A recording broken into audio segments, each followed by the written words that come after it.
வணக்கங்கள். தி Indian arc என்ற புதியதொரு சேனலை நாங்கள் தொடங்கியிருக்கின்றோம். இந்த சேனலின் வழியாக இந்தியாவின் வரலாற்றையும், இந்திய கட்டடக்கலை, இந்திய சிற்பக்கலை, கல்வெட்டுக்கலை மற்றும் தொல்லியல் சார்ந்த கூறுகளையும், வரலாற்று சிறப்பியல்புகளையும் இந்த சேனல் வழியாக நாம் பார்க்க இருக்கின்றோம். இன்றைக்கு நாம் தஞ்சாவூர் பெரிய கோயில் என்று அழைக்கப்படுகின்ற ராஜராஜேஸ்வரம் கோயிலை பற்றி, குறிப்பாக அந்த கோயிலின் விமானத்தை பற்றி பார்க்க இருக்கின்றோம். நர்மதா நதியிலிருந்து இமயமலை வரைக்கும் இருக்கின்ற கோயில்களை பற்றி காண்பது நாகர கட்டடக்கலையாகும். நர்மதை கரையிலிருந்து கிருஷ்ணா நதி வரை இருக்கின்ற கோயில் கட்டடக்கலையானது வேசரம் எனப்படும். கிருஷ்ணை நதியிலிருந்து கன்னியாகுமரி வரை இருக்கின்ற கோயில் கட்டடக்கலை அமைப்பு திராவிட கட்டடக்கலை என அழைக்கப்படும். திராவிடம் என்பது அந்த விமானத்தின் அமைப்பை வைத்து திராவிட கலை என்று கூறுகிறார்கள். அதே போன்று வட இந்தியாவில் இருக்கின்ற அந்த கோயில் கலை என்பது அந்த விமானத்தை பொறுத்து, அதனுடைய அமைப்பை பொறுத்து நாகர கட்டடக்கலை என்று அழைக்கிறார்கள். வேசரம் என்பது இரண்டு கூறுகளையும் ஒன்றிணைந்து அழைக்கப்படுகின்ற கோயில்களை பற்றி குறிப்பது வேசரம் எனப்படும். அதாவது நாகரம் என்பது நாற்கர வடிவமானது, சதுரமான வடிவமைப்பை உடையது அந்த விமானங்கள். திராவிடம் என்பது வட்டமாகவோ அல்லது எண்பட்டை வடிவத்திலோ காணப்படும், அது திராவிட கட்டடக்கலை. இது இரண்டும் இணைந்த கூறுதான் வேசர கட்டடக்கலை என்பது. இன்றைக்கு நாம் பார்க்க இருப்பது இந்தியாவின் மிகச்சிறந்த ஆட்சியை வழங்கிய சோழ மன்னர்கள் காலகட்டத்தில் கட்டப்பட்ட கோயில்களில், குறிப்பாக ராஜராஜன் சோழன் காலத்தில் கட்டப்பட்ட தஞ்சை பெரிய கோயில் பற்றிய விமானத்தை பற்றி பார்க்க இருக்கின்றோம். தஞ்சாவூர் என்று சொன்னவுடன் சோழர்கள் தான் நமக்கு நினைவுக்கு வருகின்றனர். சோழர்கள் ஏறக்குறைய 850ஆம் ஆண்டு வாக்கில் தஞ்சாவூரை தலைநகராக கொண்டு ஆட்சி புரிகின்றனர். அதன் முதல் மன்னன் விஜயாலய சோழன் என்ற மன்னன் ஆவான்.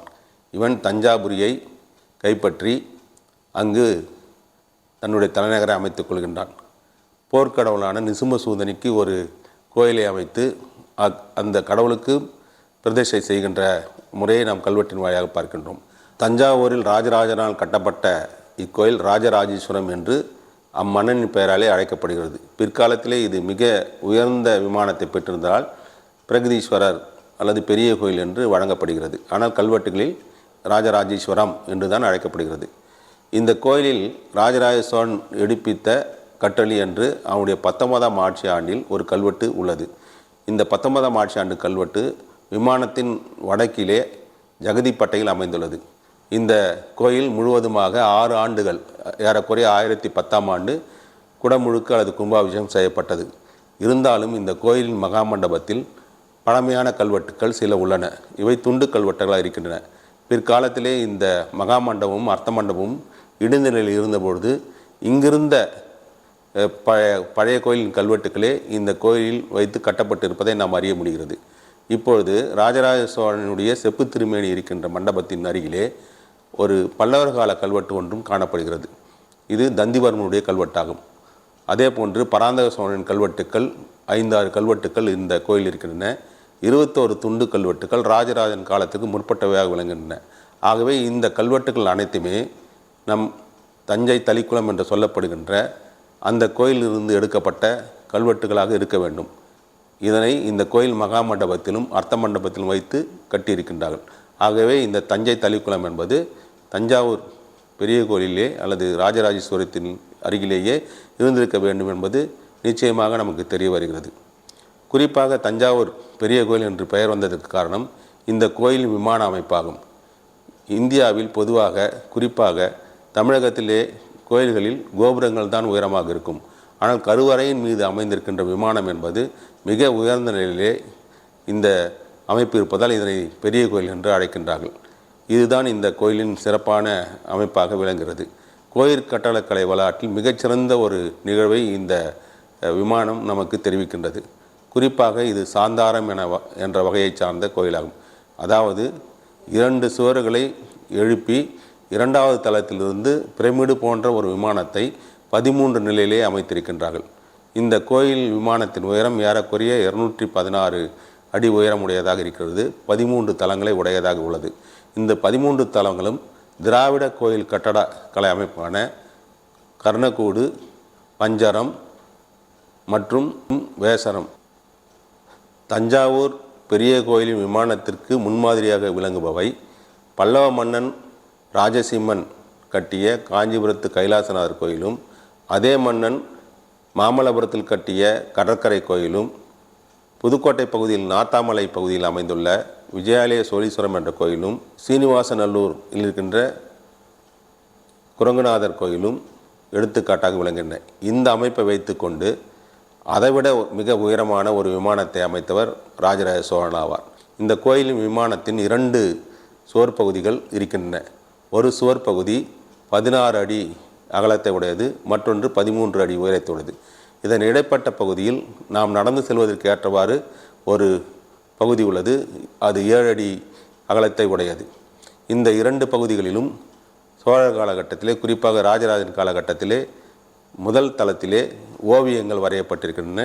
2வது தளத்திலே 108 கர்ணங்களாகிய ஆடல் கலைகளை குறிக்கின்ற 108 கர்ணங்களிலே 81 கர்ணங்கள் புடைப்புச் சிற்பங்கள் அமைந்திருக்கின்றன.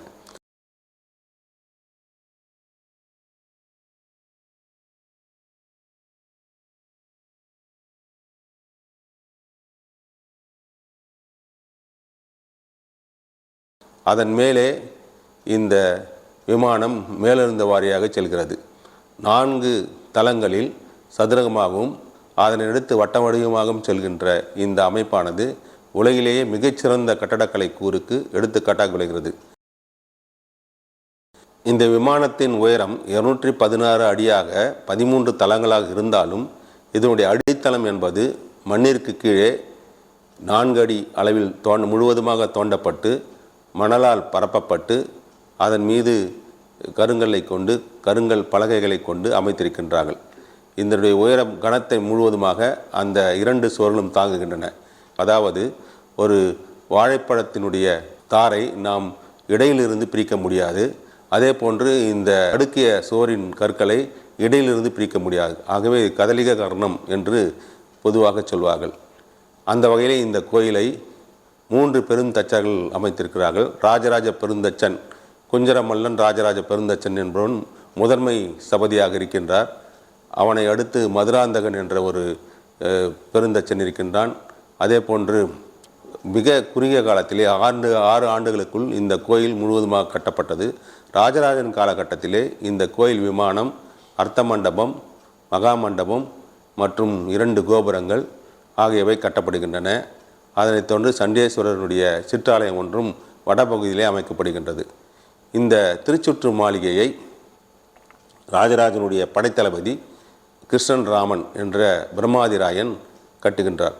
இவர் இலங்கையின் மீது படையெடுத்து அங்கிருந்து கைதிகளை கொண்டு இந்த திருச்சுற்று மாளிகை அமைக்கின்றார். இந்த திருச்சுற்று மாளிகை என்பது 2 அடுக்குகளை உடையது. இதனை படைத்தளபதி கட்டுவதாக இங்கு இருக்கின்ற கல்வெட்டுக்கள் குறிப்பிடுகின்றன. கிருஷ்ணன் ராமன் என்ற படைத்தளபதி ராஜேந்திர சோழன் காலகட்டத்திலும் படைத்தலைவராகவே இருந்திருக்கின்றார். அண்மையிலே இந்த கோயிலின் திருச்சுற்று ஆலையை புனரமைக்கும் பொழுது அந்த திருச்சுற்று மாளிகையின் அடிப்பகுதியிலே பெரும் குண்டுக்கற்கள் கண்டுபிடிக்கப்பட்டது. அந்த குண்டுக்கற்களை பரப்பி அதன் மீது இந்த திருச்சுற்று மாளிகையை எழுப்பியிருக்கின்றார்கள். அந்த பெருங்கற்களிலே அவருடைய பட்டங்கள் பொறிக்கப்பட்டிருக்கின்றன, அதாவது வீரர்களுடைய பெயர்கள் பொறிக்கப்பட்டிருக்கின்றன. பெருந்தரம், சிறுதரம் என்று அவருடைய பெயர்கள் அந்த பெருங்கற்களிலே பொறிக்கப்பட்டிருக்கிறது. ஆகவே இவை இலங்கை வீரர்கள் மூலமாக அல்லது இலங்கையிலிருந்து கொண்டு வரப்பட்ட கைதிகள் மூலமாக கட்டப்பட்டது என்பது பொருத்தமாகவே அமைகிறது. மேலும் இந்த விமானம் முழுவதுமாக 216 அடி முழுவதுமாக பொற்தகடுகளால் வேயப்பட்டிருந்ததை ராஜராஜனுடைய 2வது கோபுரத்திலே, ராஜராஜன் என்று பெயர் வழங்குகின்ற கோபுரத்திலே இருக்கின்ற ஒரு கல்வெட்டு ஒன்று சிதைந்த நிலையில் இருக்கிறது. அந்த கல்வெட்டிலே ஸ்ரீ ராஜராஜேஸ்வரம் விமானம் பொன்வேய்ந்த என்ற ராஜராஜன் எழுத்துக்களிலே இந்த கல்வெட்டு உள்ளது. ஆகவே ராஜராஜன் காலகட்டத்திலேயே 216 அடி முழுவதுமாக பொன் தகடுகளால் இந்த விமானம் முழுவதுமாக வேயப்பட்டுள்ளது என்பது இதன் மூலம் தெரிய வருகிறது. ஆனால் இப்பொழுது அந்த பொன் தகடுகள் காணப்படவில்லை.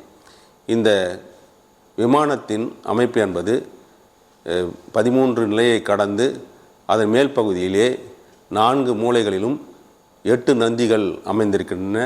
இவை ஏறக்குறைய 7 அடி உயரத்தை உடையது. 6 அடி அகலத்தை உடையது. ஆகவே இப்பொழுது வடக்கு பகுதியிலே வைத்திருக்கின்ற தனியான ஒரு நந்தி அமைப்பினுடைய அமைப்பை இந்த நந்திகள் பெற்று திகழ்கின்றன.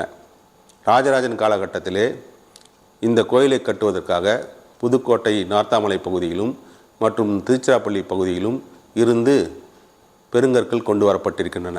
மேலும் இந்த நிலப்பகுதி என்பது செம்புராங்கற்கள் என்று சொல்லப்படுகிற மெட்டமார்பிக் ஸ்டோன் என்று சொல்லப்படுகிற அந்த அமைப்புடைய பூமியை உடையது. ஆகவே இந்த விமானம் நிலையாக இருப்பதற்கான தகுதியை இந்த நிலமும் பெற்றிருந்ததால் இந்த கோயில் இன்றளவும் மிகச்சிறந்த ஒரு தனிச்சிறப்பு பெற்ற கோயிலாக அமைந்திருக்கின்றது. தட்சிண மேரு என வழங்கப்படும் இக்கோயிலின் விமானம் சதாசிவம் என்ற அமைப்பை உடையதாக அறிஞர்கள் கருதுவார்கள். சதாசிவம் என்பது சிவனின் 5 உருவங்களை உடையது. 1 ஈசானம், தத்புருஷம், வாமனம், சத்தியஜோதம், அகோரம் என்று 5 வகையாக பிரிப்பார்கள். ஈசானம் என்பது ஆகாயத்தை நோக்குவதாக அமைகிறது. இந்த அமைப்பிலே இந்த கோயிலினுடைய விமானம் அமைக்கப்பட்டது மிகச்சிறப்பாக அமைகிறது. சதாசிவம் என்பது பொதுவாக 5 முகங்களை உடைய சிவனை பற்றி குறிக்கும். அதுபோன்று சிற்பங்கள் அரிதாகவே நமக்கு கிடைக்கின்றன. குறிப்பாக எல்லோரா குகையில் இருக்கின்ற சிவனுடைய மூர்த்தம் என்பது 5 முகங்களை உடையதாக இருக்கின்றது. தமிழகத்திலே ராஷ்டிரகூடருடைய கோயில்களிலே குறிப்பாக திருமலைச்சேரி கோயிலிலே சதாசிவனுடைய சிற்ப அமைதி ஒன்று கண்டுபிடிக்கப்பட்டது.